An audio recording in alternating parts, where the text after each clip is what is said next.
শুভ সকাল বন্ধুরা। তো ফার্স্টে চা বানাই নেব। আজকে দুধ দিয়েই চা করব। তোমাদেরকে তো বলি যে আমার দুধ দিয়ে চা করতে ভালো লাগে, জল মিশাল দিতে ভালো লাগে না। তার সঙ্গে একটু তেজপাতা দিয়ে দিব। আদা ছিল না, আদার বদলি তেজপাতা দিয়েছি। আমার একার জন্য চা করব। ভাই খেয়ে নিয়েছিল প্রথমে, তো আমার একটু ঘুম থেকে উঠতে লেট হয়ে গেছিলো, তার জন্য আমি একাই এখন চা করে খাবো। তো দেখো আমার চা হয়ে গেছে, এখন আমি খাবো। চা খেয়ে আবার অন্য কাজ আছে, বিছানাটা গুছাইতে হবে। বিছানা গুছিয়ে ভাবলাম বাড়ির অন্য অন্য কাজগুলো আছে সেগুলো করব, কিন্তু তা আবার কিভাবে হলো, তার আগেই একটা কাস্টমার চলে আসলো সেলাই করার জন্য। আমি না যেদিনকাই ভাবি যে বাড়ির অন্য অন্য কাজগুলো করব, সেদিনকাই হঠাৎ করে কোথা থেকে জানি অন্য কাজ চলে আসে, তখন বাড়ির কাজগুলো করা হয় না। তো এই যে দেখো এই ব্লাউজ পিসটা, এটা কেটে তারপরে আমাকে সেলাই করতে হবে।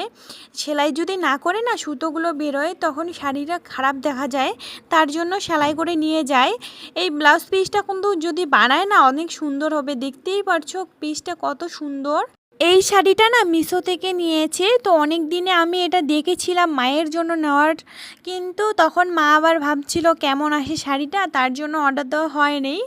তো ফাইনালি একজন নিয়ে আসলো, দেখলাম শাড়িটা অনেক ভালোই আছে। তো ভাবলাম মার জন্য একটা অর্ডার দিয়ে, মা আগে স্কুল থেকে বাড়ি আসুক, মাকে আগে শাড়িটা দেখাবো, যদি পছন্দ হয় তাহলে অবশ্যই আজকের মধ্যেই একটা অর্ডার দিব।